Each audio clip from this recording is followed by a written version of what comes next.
السلام علیکم ورحمۃ اللہ۔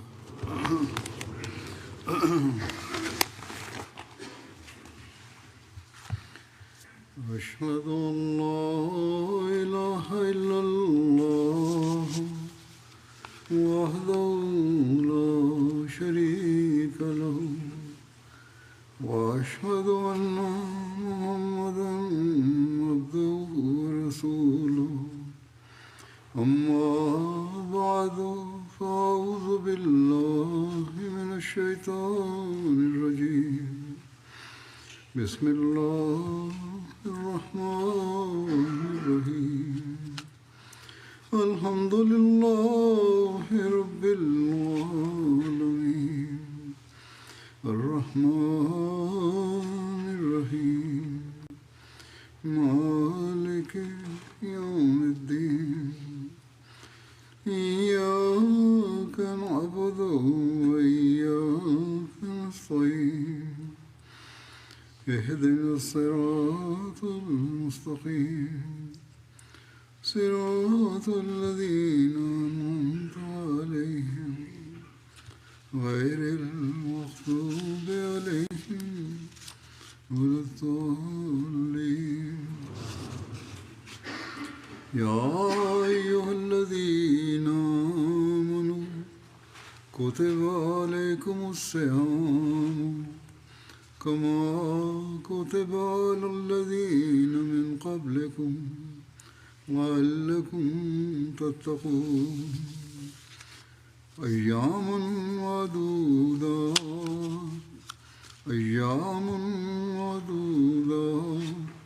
فمن كان منكم مريضا وعلى سفر فعدة من أيام أخر وعلى الذين يطيقونه فدية طعام مسكين ومن تطوع خيرا فهو خير له وأن تصوموا خير لكم إن كنتم تعلمون۔ اے وہ لوگو جو ایمان لائے ہو، تم پر روزے اسی طرح فرض کر دیے گئے ہیں جس طرح تم سے پہلے لوگوں پر فرض کیے گئے تھے، تاکہ تم تقوی اختیار کرو۔ گنتی کے چند دن ہیں، بس جو بھی تم میں سے مریض ہو یا سفر پر ہو تو اسے چاہیے کہ وہ اتنی مدت کے روزے دوسرے ایام میں پورے کرے، اور جو لوگ اس کی طاقت رکھتے ہوں ان پر فدیہ ایک مسکین کو کھانا کھلانا ہے۔ بس جو کوئی بھی نفلی نیکی کرے تو یہ اس کے لیے بہت اچھا ہے، اور تمہارا روزے رکھنا تمہارے لیے بہتر ہے اگر تم علم رکھتے ہو۔ اللہ تعالیٰ کے فضل سے رمضان کا مہینہ شروع ہو چکا ہے۔ حضرت صلی اللہ علیہ وسلم نے فرمایا یہ بہت عظیم اور برکتوں والا مہینہ ہے۔ اس مہینے میں اللہ تعالیٰ اپنے بندوں کو اپنے فضلوں سے نوازنے کے لیے بہت مہربان ہو جاتا ہے۔ اللہ تعالیٰ تو عام دنوں میں بھی اپنے بندوں کو اس طرح نوازتا ہے جس کا ہم تصور بھی نہیں کر سکتے۔ تو اس مہینے میں جب خاص طور پر شیطان کو جکڑ کر اس کے پنجے سے نکلنے کے سامان کرتا ہے تو اس کے لیے تو ہمارے پاس الفاظ ہی نہیں کہ کس طرح مثال دی جائے۔ جب بھی اللہ تعالیٰ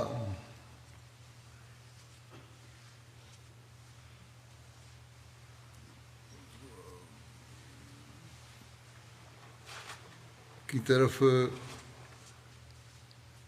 ہم بڑھیں تو اس کے احسان کے دروازے پہلے سے زیادہ کھلے ہوئے پاتے ہیں۔ بس یہ مہینہ اللہ تعالیٰ اپنے احسانوں سے نوازنے کا اللہ تعالیٰ نے مقرر کیا ہے۔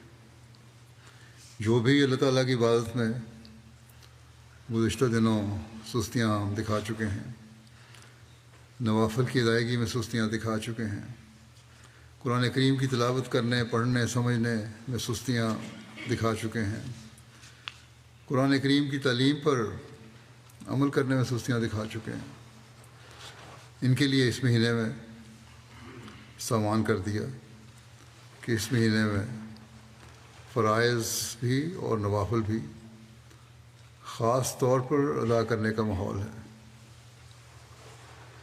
اس لیے فائدہ اٹھاؤ۔ درس کا مساجد میں بھی انتظام ہوتا ہے اور MTM پر بھی انتظام ہے، اس سے فائدہ اٹھانا چاہیے اور اللہ تعالیٰ کے قریب اور قرب کو تلاش کرنا چاہیے، اور پھر اس ماحول کے اثر کو اپنی زندگیوں کا مستقل حصہ ہمیں بنانا چاہیے تاکہ اللہ تعالیٰ کے فضلوں اور احسانوں کے مستقل وارث ہم بنتے چلے جائیں۔ بس اللہ تعالیٰ فرماتا ہے کہ اس ماحول سے بہترین فائدہ اٹھانے کی کوشش کرتے ہوئے میری طرف بڑھو، اور اللہ تعالیٰ کو اپنے بندے کی اللہ تعالیٰ کی طرف آنے کی جتنی خوشی ہوتی ہے، اس کا اندازہ حضرت صلی اللہ علیہ وسلم کے اس ارشاد سے ہوتا ہے۔ آپ صلی اللہ علیہ وسلم فرماتے ہیں کہ جو خوشی ماں کو اس کے گمشدہ بچے کے ملنے کی ہوتی ہے، اللہ تعالیٰ کو اس سے زیادہ خوشی اپنے گمشدہ بندے کے ملنے سے ہوتی ہے۔ یعنی جو لوگ حقوق اللہ اور حقوق العباد ادا کرنے والے نہیں ہیں، یا اس کا حق ادا کرتے ہوئے ادا نہیں کر رہے، اس میں سستیاں دکھانے والے ہیں، وہ جب حقیقت میں یہ حق ادا کرنے والے بن جاتے ہیں تو اللہ تعالیٰ کی خوشی کی کوئی انتہا نہیں ہوتی، اور اللہ تعالیٰ وہ ذات ہے جب وہ اپنے بندے سے خوش ہوتا ہے تو اس کو اس قدر نوازتا ہے کہ جس کی انتہا نہیں۔ بس ہم خوش قسمت ہوں گے اگر ہم رمضان کے اس ماحول سے فائدہ اٹھاتے ہوئے حقیقی رنگ میں اللہ تعالیٰ کے فضلوں کو جذب کرنے والے بن جائیں۔ یہ آیات جو میں نے تلاوت کی ہیں، ان میں اللہ تعالیٰ نے جہاں تقویٰ پر چلتے ہوئے ہمیں اپنے حکموں پر چلنے کی طرف توجہ دلائی ہے، وہاں روزے سے متعلقہ بعض احکام کا بھی ذکر فرمایا ہے۔ بس ہم خوش قسمت ہیں کہ اللہ تعالیٰ نے ایسی پرحکمت کتاب ہمیں حضرت صلی اللہ علیہ وسلم کے ذریعے عطا فرمائی ہے تاکہ ہم اس کی قربتوں کو حاصل کرنے والے بن جائیں، ان رستوں پر چلنے والے بن جائیں جو اس کی قربت کے راستے ہیں۔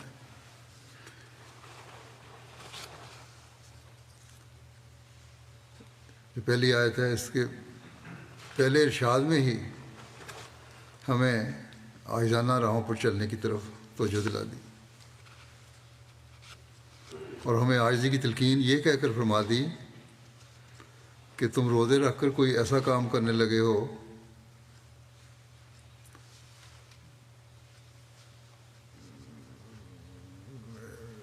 جو صرف تمہارا ہی امتیاز ہے، یہ نہیں ہے، بلکہ تم سے پہلے لوگوں پر بھی روزے فرض کیے گئے تھے۔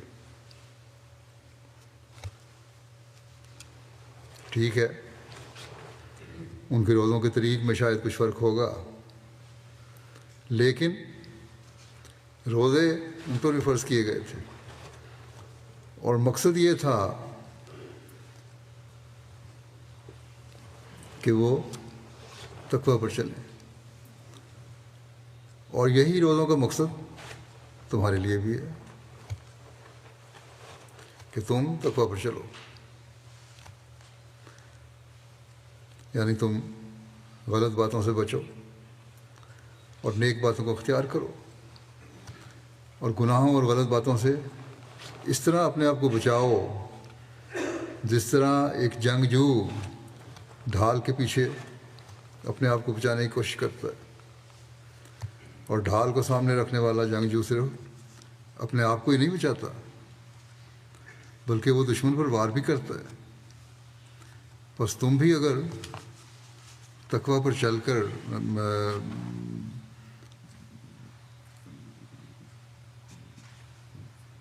تقوی پر چل رہے ہو تو نہ صرف اپنے آپ کو بچاؤ گے بلکہ شیطان پر اور شیطانی خیالات پر حملہ کر کے اس کو بھی مار دو گے، اور یہی طریق ہے جس سے تقوی پر چلتے ہوئے روزے کا حق ادا ہوتا ہے۔ ورنہ حضرت صلی اللہ علیہ وسلم نے فرمایا کہ تمہیں بھوکا رکھنے کا اللہ تعالیٰ کو کوئی شوق نہیں، اصل مقصد تو تقوی پیدا کرنا ہے، اگر یہ نہیں تو روزے کا مقصد ہی فوت ہو جاتا ہے۔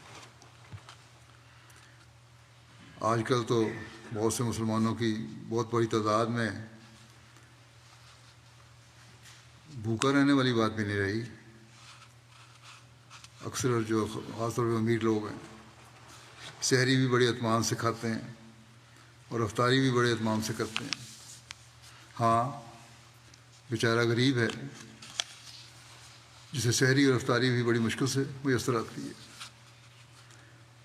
لیکن ان کا بھی روزے میں بھوک کے ساتھ پانی پینے سے بھی رکنا اللہ تعالیٰ کی نظر میں تب مقبول ہوگا جب تقوی کے راستوں کی بھی تلاش کریں گے، اپنی عبادتوں کو سنوارنے کی کوشش کریں گے۔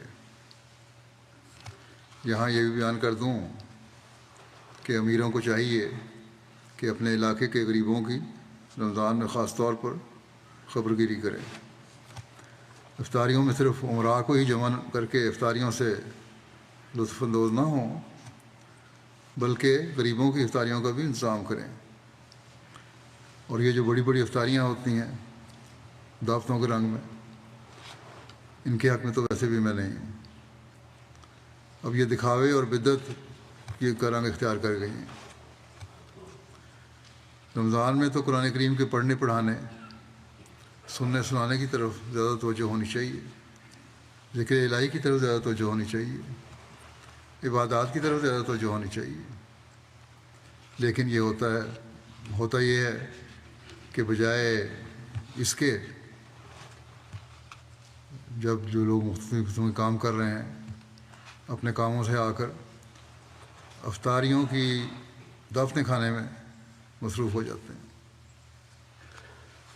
اور جنہوں نے افطاریوں کی دعوت کی ہوتی ہے وہ بھی اس طرح توجہ دینے کے بجائے کہ قرآن حدیث پڑھیں، ذکر الہی کریں، عبادت کی طرف توجہ دیں، اس کوشش میں ہوتے ہیں کہ کس طرح اچھے سے اچھا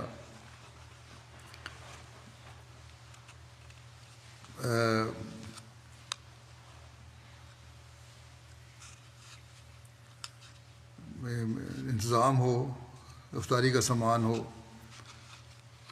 کیسی اچھے سے چیز افطاری تیار ہو تاکہ ان کی واہ واہ ہو کہ بہت کمال کر دیا افطاری میں۔ تو یہ چیزیں رمضان کا مقصد نہیں ہے، یہ تو تقوی سے دور لے جانے والی باتیں ہیں۔ بس ڈھال سے فائدہ اٹھانے کے لیے ڈھال کا صحیح استعمال کرنا بھی ضروری ہے، ورنہ شیطان تو دائیں بائیں آگے پیچھے سے حملہ کرے گا، کس طرح بچائیں گے؟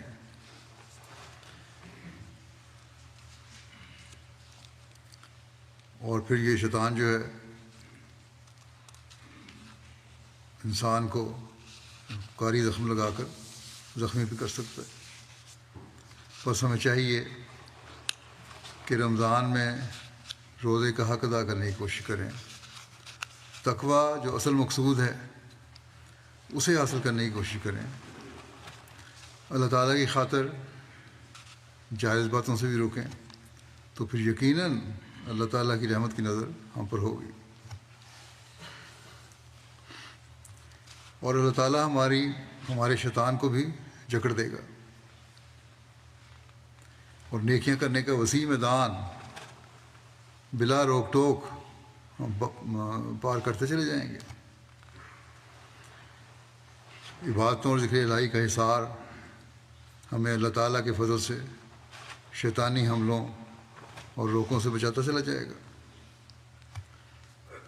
شیطان کو کوئی معمولی چیز نہیں سمجھنا چاہیے۔ اس نے بڑے چیلنج سے یہ بات کی تھی کہ اللہ تعالیٰ کے بندوں کو اکثریت میرے بہکاوے میں آ کر میرے پیچھے چلے گی۔ بس ہم نے رمضان میں اس کے اس چیلنج کا مقابلہ کرنا ہے،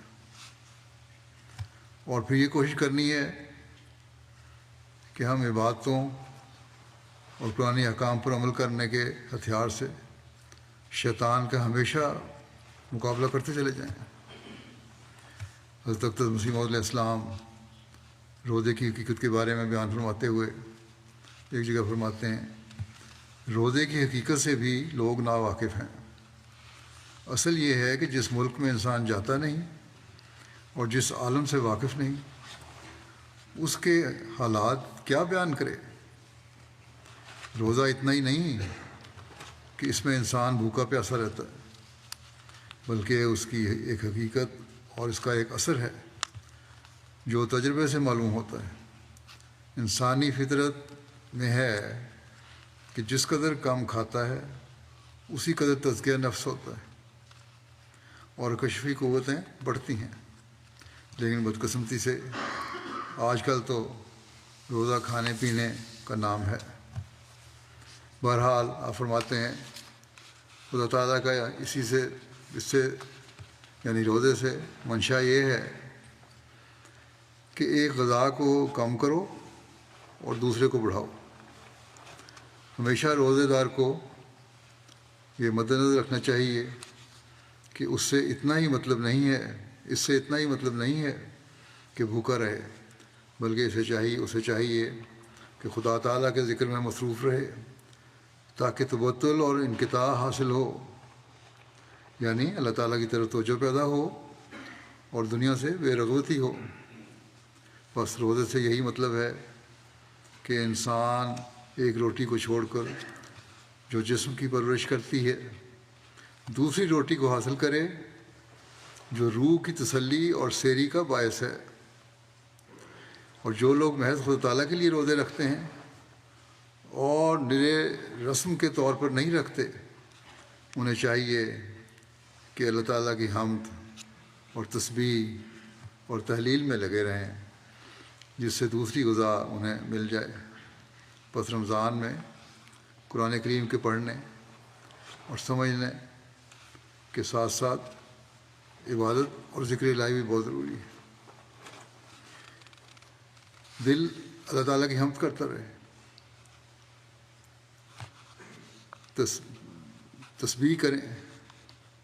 اس لیے یہ حضرت مسیح موعود علیہ السلام کی بتائی ہوئی دعا الہامی دعا بھی ہے، یعنی سبحان اللہ و بحمدہ سبحان اللہ العظیم اللہم صلی علی محمد و آل محمد۔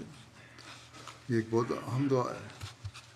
حضرت صلی اللہ علیہ وسلم کا واسطہ دعاؤں کی قبولیت کے لیے ضروری ہے، یہ اللہ تعالیٰ کا حکم ہے۔ اسی طرح تحلیل ہے جو اللہ تعالیٰ کی وحدانیت کا اظہار ہے، یہ بھی بہت ضروری ہے۔ بس یہ ذریعے ہیں جو تقویٰ میں ترقی کا باعث بنتے ہیں اور قبولیت دعا کے لیے بھی اہم ہیں۔ بس اس طرف ہمیں خاص طور پر توجہ دینی چاہیے۔ اللہ تعالیٰ قرآن کریم میں تقویٰ پر چلنے کی بے شمار جگہ تلقین فرماتا ہے۔ ہر نیکی کے حصول کے لیے تقوی شرط رکھی ہے، بس اس کی طرف بہت توجہ کی ضرورت ہے۔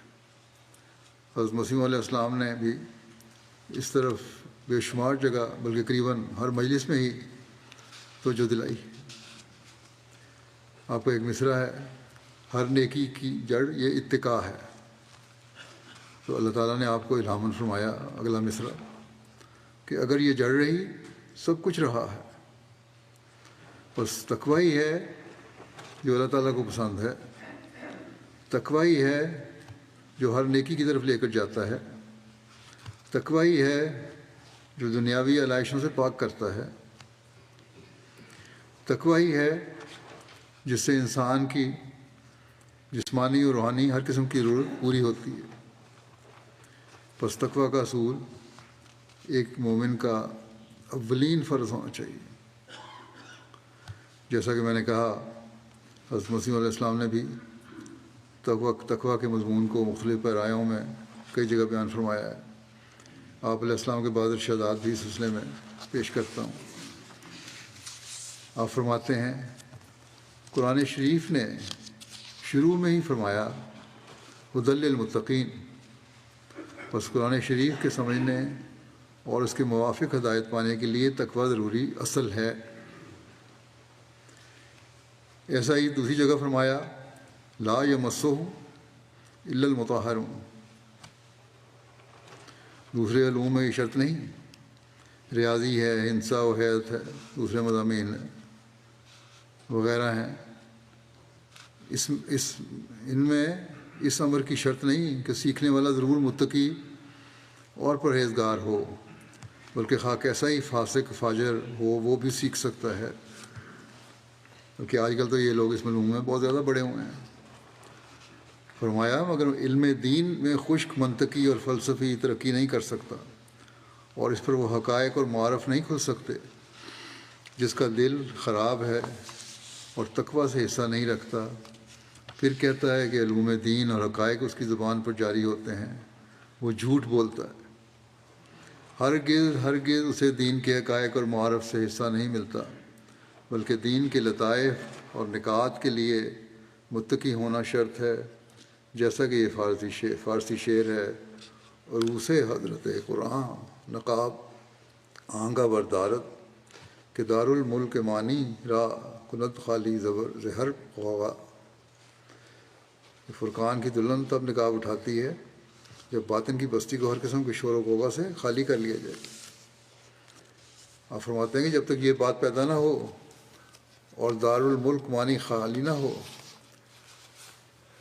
یعنی دل کی بستی جو ہے وہ دنیاوی گندگیوں سے پاک کرنا ضروری ہے، اگر وہ اس سے خالی نہیں ہے تو پھر کوئی فائدہ نہیں۔ فرمایا وہ غوغا کیا ہے، یہ شور شرابہ کیا چیز ہے؟ یہی فسق و فجور، غوغا جو گندگیاں ہیں کیا ہے، یہی فسق و فجور ہے، دنیا پسندی ہے۔ ہاں یہ جدا امر ہے کہ چور کی طرح کچھ کہلائے تو کہہ دے، یعنی جو نیکی کی باتیں اگر کبھی کہہ بھی دیتا ہے کوئی شخص تو وہ دوسروں کی چوری ہوئی باتیں ہوتی ہیں، اپنی نہیں ہوتی۔ لیکن جو روح القدس سے بولتے ہیں وہ بجز تقوی کے نہیں بولتے۔ یہ خوب یاد رکھو کہ تقوی تمام دینی علوم کی کنجی ہے، انسان تقوی کے سوا ان کو نہیں سیکھ سکتا، جیسا کہ اللہ تعالیٰ نے فرمایا ہے الف لام میم ذالک الکتاب لا ریب فیہ ھدی للمتقین۔ یہ کتاب تقوی کرنے والوں کو ہدایت کرتی ہے، اور وہ کون ہیں؟ الذین یؤمنون بالغیب، جو غیب پر ایمان لاتے ہیں، یعنی ابھی وہ خدا نظر نہیں آتا لیکن اللہ تعالیٰ پر ایمان ہے ان کا، خدا ہے، بہت تجربہ بھی نہیں ہے لیکن پھر بھی ایمان لاتے ہیں خدا ہے، اور پھر نماز کو کھڑی کرتے ہیں۔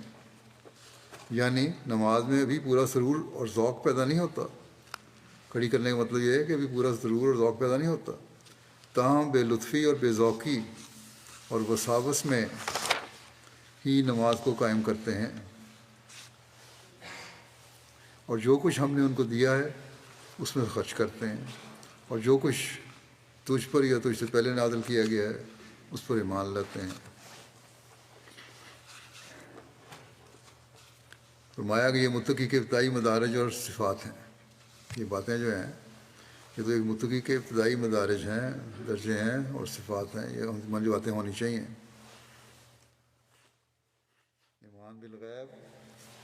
ایمان بالغیب اور نماز کا قیام، یہ سب ابتدائی باتیں ہیں۔ یہاں فرماتے ہیں کہ یہاں اعتراض ہوتا ہے کہ جب وہ خدا پر ایمان لاتے ہیں، نماز پڑھتے ہیں، خرچ کرتے ہیں اور ایسا ہی خدا کی کتابوں پر ایمان لاتے ہیں، پھر اس کے سوا نئی ہدایت کیا ہوئی؟ یہ تو پہلے ہی کر رہے ہیں، تو پھر آگے کیا پڑھنا ہے اس سے؟ یہ تو گویا تحصیل حاصل ہوئی، یعنی جو پہلے ہے اسی کو دوبارہ حاصل کرنا ہے۔ فرمایا اس سوال کا جواب یہ ہے کہ یہ عبارتیں اور یہ الفاظ اسی حد تک جو بیان کی گئی ہیں انسان کے کمال سلوک اور معرفت تامہ پر دلالت نہیں کرتے۔ یہ جو عبارتیں ہیں بے شک یہ ٹھیک ہے، ان کو اللہ تعالیٰ فرماتا ہے یہ کرو، لیکن یہ اس کا کمال نہیں ہے، اس کا آخری مقصد نہیں ہے۔ یہ تو ابتدائی چیزیں ہیں کہ اللہ تعالیٰ پر غیب پر ایمان لانا، نمازیں پڑھنا، نمازیں گر جائیں پھر توجہ دینا، تھوڑا بہت خرچ کر لینا، یہ تو ابتدائی چیزیں ہیں نیکیوں کی طرف لے جانے کے لیے۔ فرمایا اگر ہدایت کا انتہائی نقطہ یؤمنون بالغیب ہی ہوتا تو پھر معرفت کیا ہوئی؟ اگر ہدایت یہی ہے کہ غیب پر ایمان لے آؤ تو معرفت کیا ہوئی؟ پھر پہچان اللہ تعالیٰ کس طرح ہوگی؟ اس لیے جو شخص قرآن مجید کی ہدایت پر کاربند ہوگا وہ معرفت کے اعلیٰ مقام تک پہنچے گا۔ معرفت حاصل کرنی ہے تو قرآن مجید کی ہدایات کو پڑھو، ان پر عمل کرو، پھر معرفت کے مقام حاصل ہوں گے، غیب کے علم سے باہر آئے گا انسان، اور وہ یؤمنون بالغیب سے نکل کر مشاہدے کی حالت تک ترقی کرے گا۔ گویا خدا تعالیٰ کے وجود پر عین الیقین کا مقام مل جائے گا۔ عمل ہوگا تو تبھی عین الیقین کا مقام ملے گا۔ بس یؤمنون بالغیب سے نکلنے کے لیے قرآن کریم کے حکموں پر عمل ضروری ہے۔ لوگوں میں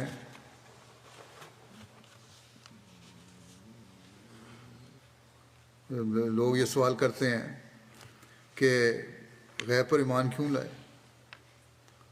آج کل تو کیوں کا سوال بہت اٹھتا ہے نوجوانوں میں، بچوں میں، جس چیز کا ہمیں پتہ ہی نہیں اس میں ایمان کیوں لائیں۔ اللہ تعالیٰ فرماتا ہے کہ غیب پر ایمان تو ابتدائی شکل ہے،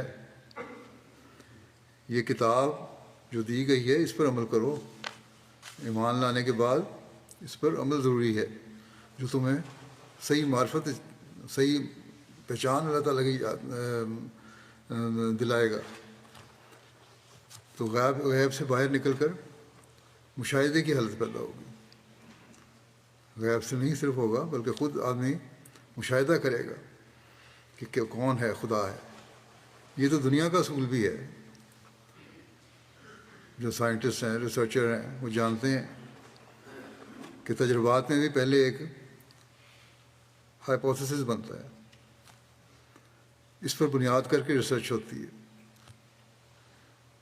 اور پتہ نہیں کہ وہ سچ ثابت ہو یا نہ ہو، لیکن اس پہ ایک تصور میں بنیاد بنائی جاتی ہے، اس پہ ریسرچ کی جاتی ہے۔ لیکن اللہ تعالیٰ فرماتا ہے کہ تم ایمان بالغیب کی بنیاد بنا کر پھر قرآن احکامات پر عمل کرو، محنت کرو، غور کرو، پھر دیکھو تم مشاہدہ بھی کر لو گے۔ صرف سائنسدان تو صرف اپنی ریسرچ کے لیے، ایک تسلی کے لیے وہ ریسرچ کرتے ہیں اور ان کی تسلی ہوتی ہے، پھر لوگوں کو بتاتے ہیں، لیکن یہاں جو ایک تصور باندھا اور اس کے بعد ریسرچ کی، اس سے ہر انسان فائدہ اٹھا سکتا ہے۔ یہ ہے اسلام کی خوبی، یہ ہے ایمان بالغیب کی اصل حقیقت۔ اسی طرح پر نماز کے متعلق فرماتے ہیں کہ اسی طرح پر نماز کے متعلق ابتدائی حالت تو یہی ہوگی کہ جہاں بیان کی کہ نماز کو کھڑی کرتے ہیں. قیام کو مطلب کھڑی کرنا ہے، یعنی نماز گویا گری پڑتی ہے. گرنے سے مراد یہ ہے کہ اس میں ذوق اور لذت نہیں ہوں، بے ذوقی اور وساوس کا سلسلہ ہے.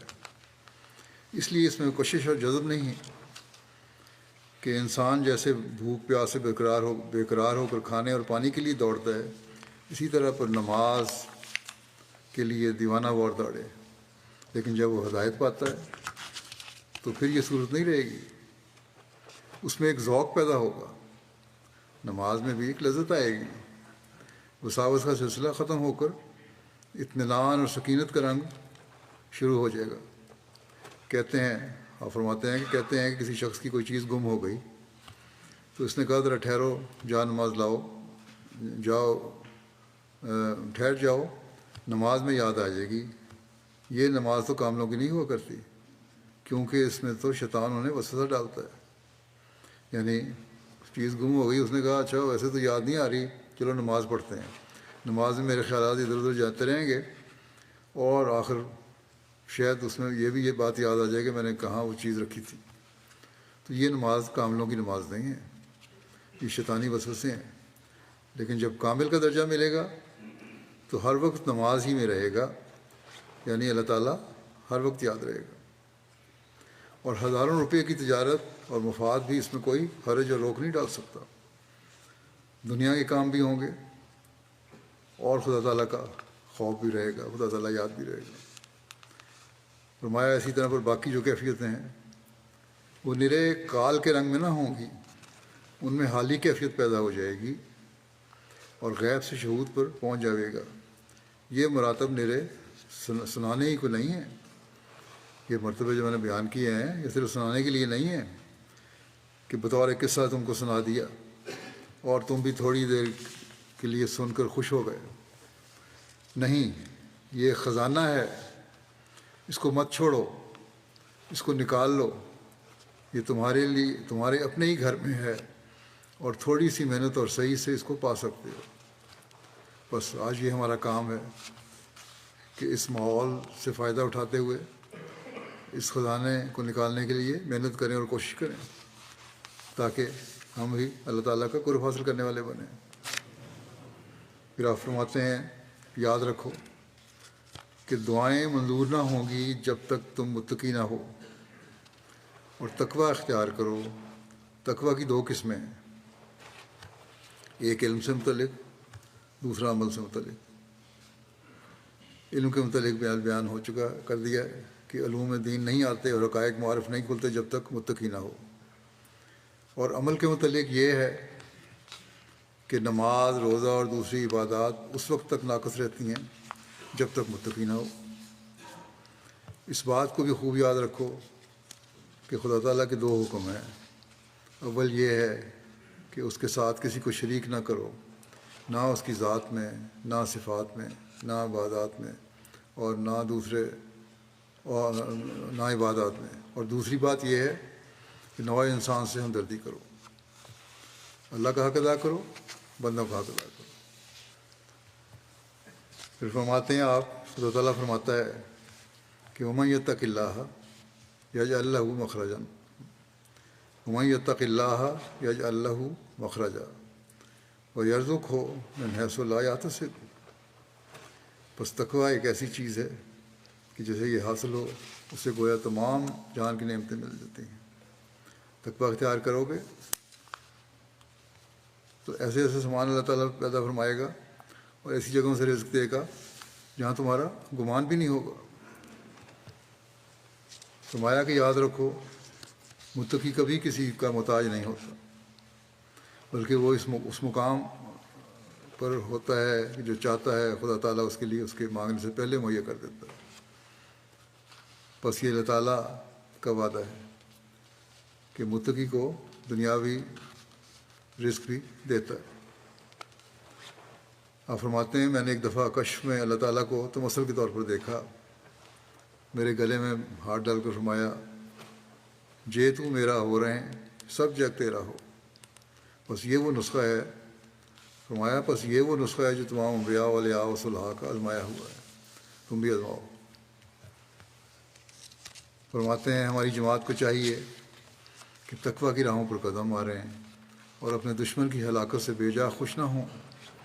تورات میں لکھا ہے کہ بنی اسرائیل کے دشمنوں کے بارے میں کہ میں نے ان کو اس لیے ہلاک کیا، اللہ تعالیٰ فرماتا ہے کہ وہ بد ہیں، اس لیے ان کو ہلاک کیا، نہ اس لیے کہ تم نیک ہو۔ تمہاری نیکی کی وجہ سے دشمن ہلاک نہیں ہوئے، بلکہ وہ اپنی بدی کی وجہ سے ہلاک ہوئے ہیں۔ بس نیک بننے کی کوشش کرو۔ فرمایا میرا ایک شعر ہے، ہر ایک نیکی کی جڑ یہ اتقاء ہے، اگر یہ جڑ رہی سب کچھ رہا ہے۔ پھر آپ فرماتے ہیں تقویٰ ایک تریاک ہے، جو اسے استعمال کرتا ہے تمام زہروں سے نجات پاتا ہے، مگر تقویٰ کامل ہونا چاہیے۔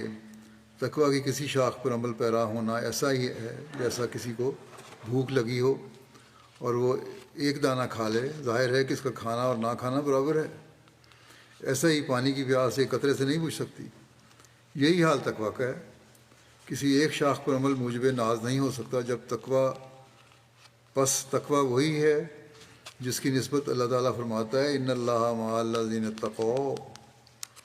خدا تعالیٰ کی معیت بتا دیتی ہے کہ یہ متقی ہے، یعنی اگر حقیقی تقویٰ ہے تو خدا تعالیٰ خود اپنے فضل سے اظہار بتا دیتا ہے، اور اس کے فضل کا اظہار بھی ہوتا ہے۔ بس یہ تقویٰ ہے جو ہمیں حاصل کرنے کی کوشش کرنی چاہیے۔ پھر آپ فرماتے ہیں گو اعادہ کلام ہوتا ہے، بار بار وہی باتیں آ رہی ہیں، مگر چونکہ غفلت لگی ہوئی ہے، ایک طرف واعظ اور نصیحت سنی جاتی ہے، دل میں تقویٰ حاصل کرنے کے لیے جوش پیدا ہوتا ہے، مگر پھر غفلت ہو جاتی ہے۔ اس لیے ہماری جماعت کو یہ بات بہت یاد رکھنی چاہیے کہ اللہ تعالیٰ کو کسی حالت میں نہ بھلایا جائے، ہر وقت اسی سے مدد مانگتے رہنا چاہیے، اس کے بغیر انسان کچھ چیز نہیں۔ خوب یاد رکھو کہ وہ ایک دم میں فنا کر سکتا ہے۔ طرح طرح کے دکھ اور مصیبتیں موجود ہیں، بے خوف اور نہ ڈر ہونے کا مقام نہیں۔ اس دنیا میں بھی جہنم ہو سکتا ہے اور بڑے بڑے مصائب آ سکتے ہیں، خوب یاد رکھنا چاہیے۔ اب آج کل تو ایٹمی جنگوں کی باتیں ہو رہی ہیں، تو وہ تو ایک جہنم ہی ہے، اس کے علاوہ بھی بم جو ہیں وہ آگ کے گولے ہی ہیں۔ فرمایا خوب یاد رکھنا چاہیے کہ کوئی کسی کی مصیبت میں کام نہیں آ سکتا اور کوئی شریک ہمدردی نہیں کر سکتا جب تک خدا خود دستگیری نہ کرے اور اپنے فضل سے آپ اس مصیبت کو دور نہ کرے۔ اسی واسطے ہر ایک کو چاہیے کہ خدا تعالیٰ کے ساتھ پوشیدہ علاقہ رکھے، یعنی پوشیدہ تعلق رکھے۔ جو شخص جرت کے ساتھ گناہ، فسق و فجور اور معصیت میں مبتلا ہوتا ہے وہ خطرناک حالت میں ہوتا ہے، خدا تعالیٰ کا عذاب اس کی طاق میں ہوتا ہے۔ اگر بار بار اللہ کریم کا رحم چاہتے ہو تقوی اختیار کرو، اور وہ سب باتیں جو خدا تعالیٰ کو ناراض کرنے والی ہیں چھوڑ دو جب تک خوف الہی کی حالت نہ ہو۔ بڑی اہم ضروری چیز ہے یہ کہ فرمایا کہ جب تک خوف الہی کی حالت نہ ہو تب تک حقیقی تقویٰ حاصل نہیں ہو سکتا۔ کوشش کرو کہ متقی بن جاؤ۔ جب وہ لوگ ہلاک ہونے لگتے ہیں جو تقویٰ اختیار نہیں کرتے، تب وہ لوگ بچا لیے جاتے ہیں جو متقی ہوتے ہیں۔ ایسے وقت ان کی نافرمانی انہیں ہلاک کر دیتی ہے اور ان کا تقویٰ انہیں بچا لیتا ہے۔ انسان اپنی چالاکیوں، شرارتوں اور غداریوں کے ساتھ اگر بچنا چاہے تو ہرگز نہیں بچ سکتا۔ کوئی انسان بھی نہ اپنی جان کی حفاظت کر سکتا ہے، نہ مال اور اولاد کی حفاظت کر سکتا ہے، اور نہ ہی کوئی اور کامیابی حاصل کر سکتا ہے جب تک کہ اللہ تعالیٰ کا فضل نہ ہو۔ خدا تعالیٰ کے ساتھ پوشیدہ طور پر ضرور تعلق رکھنا چاہیے۔ عبادتوں اور ذکر الہی اور اللہ تعالیٰ کے احکامات پر عمل کر کے یہ پوشیدہ تعلق قائم ہوتا ہے۔ فرمایا کہ خدا تعالیٰ کے ساتھ پوشیدہ طور پر ضرور تعلق رکھنا چاہیے، اور پھر اس تعلق کو محفوظ رکھنا چاہیے، یعنی مستقل رہے۔ پھر عقل مند انسان وہی ہے جو اس تعلق کو محفوظ رکھتا ہے، اور جو اس تعلق کو محفوظ نہیں رکھتا وہ بیوقوف ہے۔ جو اپنی چترائی پر نازاں ہے وہ ہلاک کیا جائے گا اور کبھی بامراد اور کامیاب نہیں ہوگا۔ دیکھو یہ زمین و آسمان اور جو کچھ ان میں نظر آ رہا ہے اتنا بڑا کارخانہ کیا خدا تعالیٰ کے پوشیدہ ہاتھ کے سوا چل سکتا ہے؟ ہرگز نہیں۔ یاد رکھو، جو امن کی حالت میں ڈرتا ہے وہ خوف کی حالت میں بچایا جاتا ہے، اور جو خوف کی حالت میں ڈرتا ہے تو وہ کوئی خوبی کی بات نہیں۔ ایسے موقع پر تو کافر مشرک بے دین بھی ڈرا کرتے ہیں۔ فرعون نے بھی ایسے موقع پر ڈر کر کہا تھا، آمنت انہ لا الہ الا الذی آمنت بہ بنو اسرائیل وانا من المسلمین، کہ یعنی میں ایمان لاتا ہوں جس پر بنی اسرائیل ایمان لائے، اس کے سوا کوئی معبود نہیں ہے، اور میں فرمانبرداری کرنے والوں میں سے ہوں۔ فرمایا اس سے صرف اتنا فائدہ اسے ہوا کہ خدا تعالیٰ نے فرمایا کہ تیرا بدن تو ہم بچا لیں گے، مگر تیری جان کو اب نہیں بچائیں گے۔ آخر خدا تعالیٰ نے اس کے بدن کو ایک کنارے پر لگا دیا۔ ایک چھوٹے سے قد کا وہ آدمی تھا۔ غرض جب گناہ اور معصیت کی طرف انسان ترقی کرتا ہے تو پھر لا یستاخرون ساعۃ ولا یستقدمون والا معاملہ ہوتا ہے، یعنی نہ اس سے گھڑی پیچھے رہ سکتے ہیں نہ آگے بڑھ سکتے ہیں۔ بس جب اجل کی بلا آ جاتی ہے پھر آگے پیچھے نہیں ہوا کرتی۔ انسان کو چاہیے کہ پہلے ہی سے خدا تعالیٰ کے ساتھ تعلق رکھے۔ بس خوش قسمت ہیں ہم میں سے وہ جو اس رمضان سے حقیقی فائدہ اٹھاتے ہوئے اپنے تقویٰ کے معیار کو اس مقام پر لانے کی کوشش کریں جو خدا تعالیٰ ہم سے چاہتا ہے۔ پھر اگلی آیت جو ہے روزے سے متعلق ہے، اس میں اللہ تعالیٰ نے بعض بنیادی احکامات دیے ہیں۔ فرمایا کہ ان گنتی کے چند دنوں میں بھی اللہ تعالیٰ تم پر روزے فرض کرنے کے باوجود تمہیں سہولت مہیا کرتا ہے، لہذا جو مریض اور مسافر ہیں وہ اپنے اوپر بلا وجہ کا بوجھ نہ ڈالیں، اور بعد میں صحت یاب ہونے کے بعد یا سفر ختم ہونے کے بعد روزے مکمل کر لیں۔ بس فرمایا پورا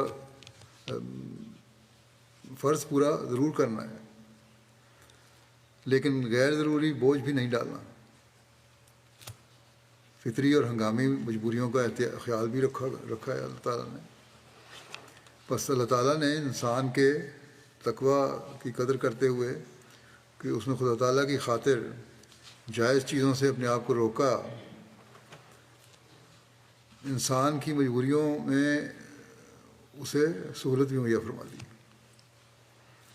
بس جو لوگ کہتے ہیں کہ خدا تعالیٰ نے بہت بوجھ ہم پر ڈال دیا ہے، بعض احکام ایسے ہیں جن کا انجام دینا بہت مشکل ہے، کوئی بھی اللہ تعالیٰ کا حکم ایسا نہیں جو مشکل ہو، سہولتیں ساتھ ہیں ہر ایک کے۔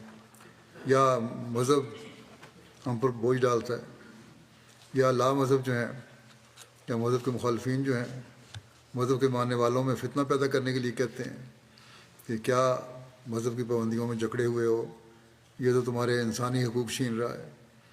اس آیت میں بھی ان لوگوں کا جواب ہے کہ روزے فرض ہیں، روزہ اللہ تعالیٰ کی رضا حاصل کرنے والا بناتا ہے، لیکن اس کے باوجود فطری تقاضوں اور ضرورتوں کا خدا تعالیٰ خیال رکھتا ہے اور تمہیں سہولت مہیا کرتا ہے۔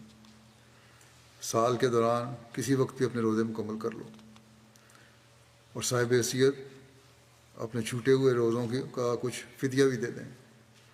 ہر ایک پہ فرض نہیں، جو صاحب حیثیت ہے وہ دے دیں، اس سے دوہرا ثواب ہے، یہ زائد نیکی ہے جو تم کرو گے۔ تو اللہ تعالیٰ تو اس طرح نوازنے کے سامان کرتا ہے۔ اور پھر دودھ پلانے والی مائیں ہیں یا مستقل بیمار ہیں، ان کو حسب توفیق فدیے کا ارشاد فرما دیا۔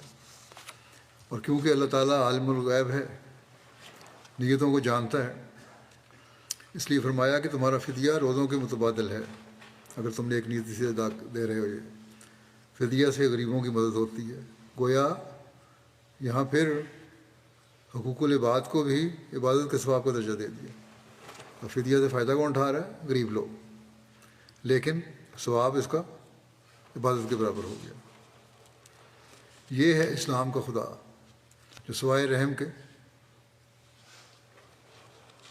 اور کچھ نہیں۔ پھر بھی انسان اس کا رحم حاصل کرنے والا نہ بنے تو اس کی بدقسمتی ہے۔ حضرت اقدس مسیح موعود علیہ السلام مضمون کو مزید کھولتے ہوئے فرماتے ہیں، ایک دفعہ میرے دل میں خیال آیا کہ فدیہ کس لیے مقرر کیا گیا ہے، تو معلوم ہوا کہ توفیق کے واسطے ہے، تاکہ روزے کی توفیق اس سے حاصل ہو۔ خدا تعالیٰ ہی کی ذات ہے جو توفیق عطا کرتی ہے، اور ہر شے خدا تعالیٰ سے ہی طلب کرنی چاہیے۔ خدا تعالیٰ قادر مطلق ہے، وہ اگر چاہے تو ایک مدکوک کو بھی روزے کی طاقت عطا کر سکتا ہے۔ تو فدیے سے یہی مقصود ہے کہ وہ طاقت حاصل ہو جائے، اور یہ خدا تعالیٰ کے فضل سے ہوتا ہے۔ بس میرے نزدیک خوب ہے کہ انسان دعا کرے کہ الہی، یہ تیرا مبارک مہینہ ہے، میں اس سے محروم رہ جاتا ہوں، اور کیا معلوم کہ آئندہ سال زندہ رہوں یا نہ، یا ان فوت شدہ روزوں کو ادا کر سکوں یا نہ، اور اس سے توفیق طلب کرے۔ تو مجھے یقین ہے ایسے دل کو خدا تعالیٰ طاقت بخش دے گا۔ بس روزوں کے رکھنے کی کوشش کرنی چاہیے، اور فدیہ بھی اس نیت سے کہ اللہ تعالیٰ اسے قبول کرے اور روزوں کی بھی توفیق بخشے۔ لیکن بہرحال جہاں اللہ تعالیٰ نے رخصت دی ہے، اس پر عمل کرنا بھی ضروری ہے۔ یہی تقویٰ ہے، اصل تقویٰ یہی ہے کہ خدا تعالیٰ کے حکم کی اطاعت کی جائے۔ چنانچہ اس مضمون کو بیان کرتے ہوئے آپ ایک جگہ فرماتے ہیں، اصل بات یہ ہے کہ قرآن شریف کی رخصتوں پر عمل کرنا بھی تقویٰ ہے۔ اللہ تعالیٰ نے مسافر اور بیمار کو دوسرے وقت روزے رکھنے کی اجازت اور رخصت دی ہے، اس لیے اس حکم پر بھی عمل رکھنا چاہیے۔ میں نے پڑھا ہے کہ اکثر اکابر اس طرف گئے ہیں کہ اگر کوئی حالت سفر یا بیماری میں روزہ رکھتا ہے تو یہ معصیت ہے، گناہ ہے، کیونکہ غرض تو اللہ تعالیٰ کی رضا ہے، نہ اپنی مرضی، اور اللہ تعالیٰ کی رضا فرما برداری میں ہے۔ جو حکم وہ دے اس کی اطاعت کی جائے، اور اپنی طرف سے اس پر حاشیہ نہ چڑھایا جائے، اپنی خود ساختہ تشریح نہ کی جائیں، جیسے آج کل کے علماء اپنے علم کے ذوق میں کرتے رہتے ہیں۔ اور اب سوشل میڈیا پر تو جو پلیٹ فارم ان کو مل گیا ہے، اس میں تو فقہ کے حوالے سے عجیب و غریب مزے کا خیز باتیں اور فتوے جاری کرنے شروع کر دیے ان لوگوں نے۔ بہرحال آپ علیہ السلام فرماتے ہیں، اس نے تو یہ حکم دیا ہے کہ فمن کانا منکم مریضاً او علی سفر فعدۃ من ایام اخر، بس جو بھی تم میں سے مریض ہو یا سفر پر ہو تو وہ اتنے روزے دوسرے دنوں میں پورے کرے۔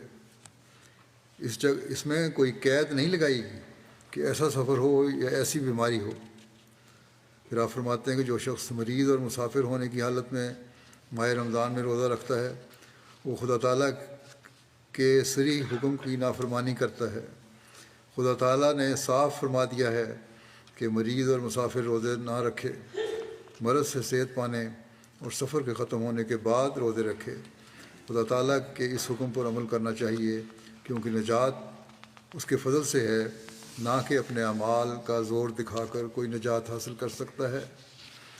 مریض اور مسافر اگر روزے رکھیں گے تو ان پر حکم عدولی کا فتویٰ لازم آتا ہے۔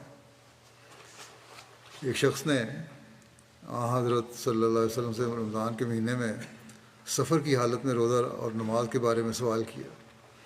اس پر رسول اللہ صلی اللہ علیہ وسلم نے فرمایا کہ رمضان میں سفر کی حالت میں روزہ نہ رکھو۔ اس پر اس شخص نے کہا، یا رسول اللہ صلی اللہ علیہ وسلم، میں روزہ رکھنے کی طاقت رکھتا ہوں۔ نبی کریم صلی اللہ علیہ وسلم نے اس سے فرمایا کہ تو زیادہ طاقتور ہے یا اللہ؟ فرمایا، یقیناً اللہ تعالیٰ نے میری امت کے مریضوں اور مسافروں کے لیے رمضان میں سفر کی حالت میں روزہ نہ رکھنے کو بطور صدقہ ایک رعایت قرار دیا ہے۔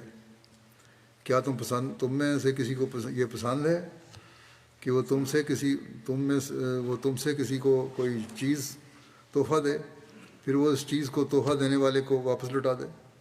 بس تقویٰ یہی ہے کہ اللہ تعالیٰ کے حکموں پر عمل کرو، جس نیکی کو بھی وہ کہے اس وقت کرو، اور جس وقت کہے وہ اس وقت کرو، اور جسے کہے چھوڑ دو تو چھوڑ دو۔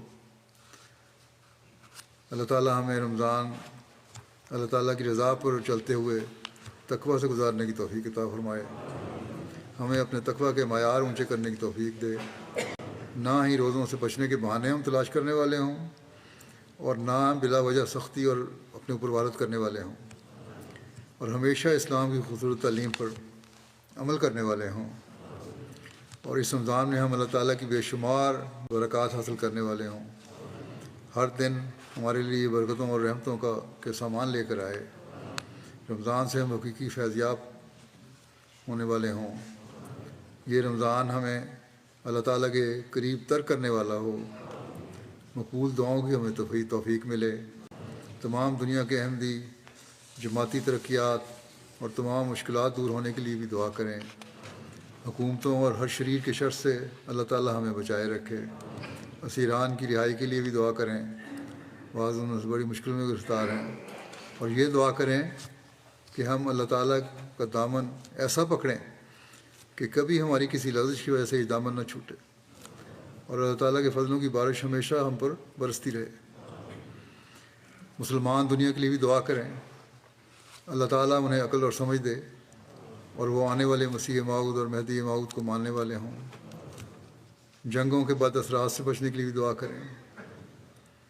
مسلمان ممالک میں اقتدار کی خاطر جو جنگیں لڑی جا رہی ہیں، اور اس کے نتیجے میں جو معصوم عوام ظلم کی چکی میں پس رہے ہیں، اللہ تعالیٰ ان پر بھی رحم کرتے ہوئے ان ظالموں سے نجات دے۔ دنیا کے عمومی حالات کے لیے بھی دعا کریں، اللہ تعالیٰ جنگ اور اس کے خطرناک نتائج سے بچائے۔ جنگ کی صورت میں ظاہر ہے کہ احمدی بھی اس سے متاثر ہوں گے، اللہ تعالیٰ انہیں اسے محفوظ رکھے۔ اس سے بچنے کے لیے بھی ہر احمدی کو اپنے تقویٰ کا معیار اونچا کرنا ہوگا، یہی حضرت مسیح علیہ السلام نے فرمایا ہے۔ اللہ تعالیٰ اس کی بھی ہر ایک کو توفیق دے۔ یہاں بھی لگتا ہے UK میں بھی مسلمانوں کے گرد دائرہ تنگ کرنے کی کوشش کی جا رہی ہے۔ ایک قانون شدت پسندی کو ختم کرنے کے لیے لایا گیا ہے، لیکن عمومی تجزیہ کاروں کا خیال یہ ہے کہ یہ مسلمانوں کو ٹارگٹ کرنے کے لیے ہے۔ بہرحال اللہ تعالیٰ بہتر جانتا ہے کہ اس کے پیچھے کیا ہے، کیا ارادے ہیں ان لوگوں کے، لیکن دعا کرنی چاہیے کہ اللہ تعالیٰ ہمیں بھی اور یہاں کے باقی مسلمانوں کو بھی اس کے شر سے محفوظ رکھے۔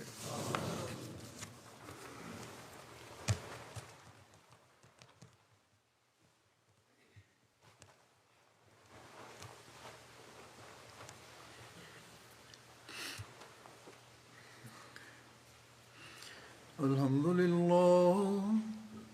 لله نحمده ونستعينه ونستغفره ونؤمن به ونتوكل عليه ونعوذ بالله من شرور أنفسنا ومن سيئات أعمالنا من يهده الله فلا مضل له ومن يضلل فلا هادي له ونشهد أن لا إله إلا الله ونشهد أن محمدا عبده ورسوله عباد الله رحمكم الله إن الله يأمر بالعدل والإحسان وإيتاء ذي القربى وينهى عن الفحشاء والمنكر والبغي يعظكم لعلكم تذكرون اذكروا الله يذكركم وادعوه يستجب لكم ولذكر الله أكبر